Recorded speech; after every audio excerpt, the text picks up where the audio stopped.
खुशामदीद नाजरीन, आप देख रहे हैं हिंदुस्तान डेली के लिए मुंबई से ब्यूरो रिपोर्ट। नाजरीन, इससे पहले की खबरों में आगे बढ़े, आइए नजर डालते हैं आज की 3 बड़ी हेडलाइंस पर।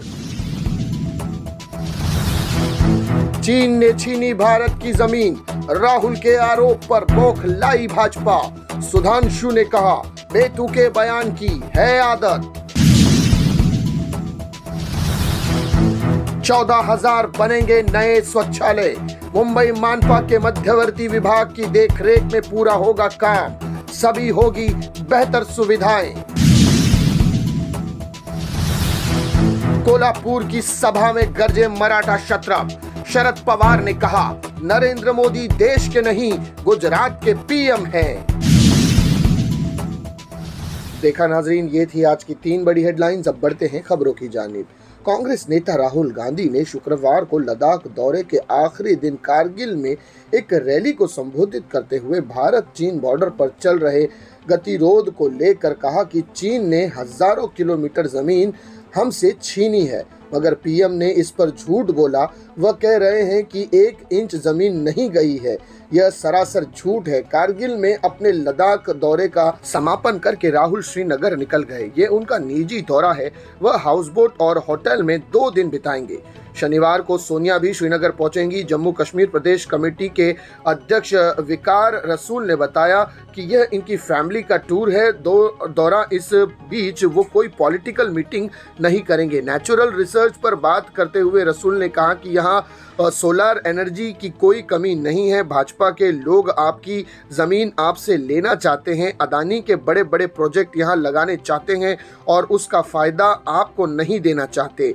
हम यह कभी होने नहीं देंगे। राहुल ने कहा, कुछ महीने पहले हम भारत जोड़ो यात्रा के तहत कन्याकुमारी से कश्मीर तक चले थे। इसका उद्देश्य देश में भाजपा आरएसएस द्वारा फैलाई गई नफरत हिंसा के खिलाफ खड़ा होना था। यात्रा से जो संदेश निकला वह ये था कि नफरत के बाजार में हम मोहब्बत की दुकान खोलने निकले हैं। पिछले कुछ दिनों में मुझे खुद यह देखने को मिला है कि यात्रा के समय मैं लद्दाख नहीं जा सका। लद्दाख में यात्रा करना मेरे दिल में था और इस बार मैंने इसे मोटरसाइकिल से पूरा किया है। वहीं भाजपा ने राहुल गांधी के इस आरोप को निर्धार और बेतुका बताते हुए खारिज कर दिया कि चीन ने भारतीय क्षेत्र के अतिक्रमण किया है। पार्टी ने जोर देकर कहा कि वह विपक्षी पार्टी है जिसने चीन में मामलों को ऐतिहासिक आध्यात्मिक अपराध किया है। भाजपा प्रवक्ता सुधांशु त्रिवेदी ने प्रथम प्रधानमंत्री जवाहरलाल नेहरू के चुनिंदा कार्यों का हवाला देते हुए कहा कि उनकी सरकार ने 1952 में चीनी सेना के उपभोग के लिए 3500 टन से अधिक चावल भेजा था। उन्होंने कांग्रेस से मांग की कि जब कृपंग सत्ता में थी तो उस दौरान चीनी कम्युनिटी पार्टी के साथ हुए कथित समझौते का ब्यूरो उसे जारी करना चाहिए था। उन्होंने आरोप लगाया कि जब चीन के साथ भारत के संबंध तनावपूर्ण होने लगे तब चीनी सेना के लिए चावल भेजने का फैसला कोई गलती थी या नहीं, बल्कि एक ऐतिहासिक और आध्यात्मिक अपराध था। राहुल गांधी को चीन के बारे में आधारहीन और बेतुकी टिप्पणी करने की आदत है। कांग्रेस के पूर्व अध्यक्ष भारत उसके लोगों और आरएसएस पर इसी तरह की टिप्पणी करते रहते हैं। तो ये थी नाज़रीन अब तक की पहली बड़ी खबर। आइए बढ़ते हैं अब दूसरी खबर की जानिब। मुंबई शहर और उपनगरों में 14,000 सार्वजनिक शौचालय बनाए जाने का रास्ता साफ हो गया है। मुंबई महानगर पालिका प्रशासन ने शौचालय बनाए जाने के प्रस्ताव को स्वीकृति प्रदान कर दी है और इसीलिए जल्द ही इसका कार्यदेश जारी किया जाएगा। शौचालय का काम बीएमसी के मध्यवर्ती विभाग की देखरेख में किया जाएगा। मुंबई शहर के लिए 93.38 करोड़ और उपनगर के लिए 448.73 करोड़, कुल मिलाकर 542.41 करोड़ रुपए शौचालय के निर्माण पर खर्च किए जाएंगे। बीएमसी ने चरण 11 के तहत सार्वजनिक शौचालय के निर्माण के लिए निविदाएं आमंत्रित की थी। निविदा प्रक्रिया अंतिम चरण की थी। इस बीच मुख्यमंत्री एकनाथ शिंदे ने काम की गुणवत्ता पर सवाल उठाते हुए ठेका कॉरपोरेट कंपनियों को देने का निर्देश मानपा प्रशासन को दिया था। लिहाजा प्रशासन ने टेंडर प्रक्रिया रोककर नए निविदा मंगाने का फैसला किया। हाल में मुंबई उपनगर के पालक मंत्री मंगल प्रभात दोड़ा ने मानपा प्रशासन को पत्र लिखकर स्थगन आदेश हटाकर कॉरपोरेट कंपनियां शामिल वाली टेंडर प्रक्रिया पर अमल करने की मांग की थी। इसके तहत स्थानगंज आदेश हटाकर ठेकेदार का चयन कर प्रस्ताव मंजूरी के लिए मानपा प्रशासन को भेजा गया था।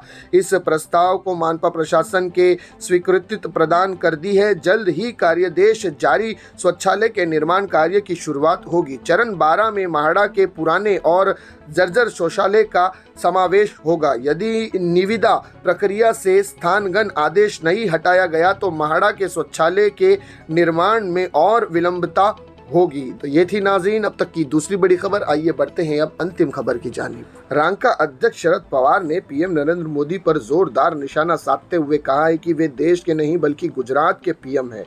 उन्होंने कहा कि मोदी का ज्यादा फोकस अपने राज्य पर है, जबकि पीएम होने के नाते उन्हें पूरे देश पर ध्यान देना चाहिए।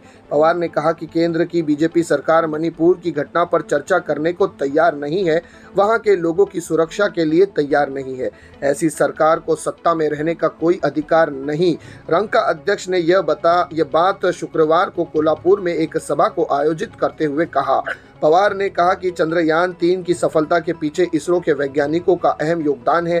इसको शुरू करने में पहले पीएम जवाहरलाल नेहरू ने अहम भूमिका निभाई थी। उनके बाद इंदिरा गांधी, अटल बिहारी वाजपेयी और पूर्व राष्ट्रपिता और महान वैज्ञानिक अब्दुल कलाम आजाद के साथ आज के प्रधानमंत्री नरेंद्र मोदी का भी योगदान है। इसके अलावा वैज्ञानिक विक्रम साराभाई, होमी भाभा और सतीश धवन द्वारा विगत में दिया गया योगदान भी अहम है।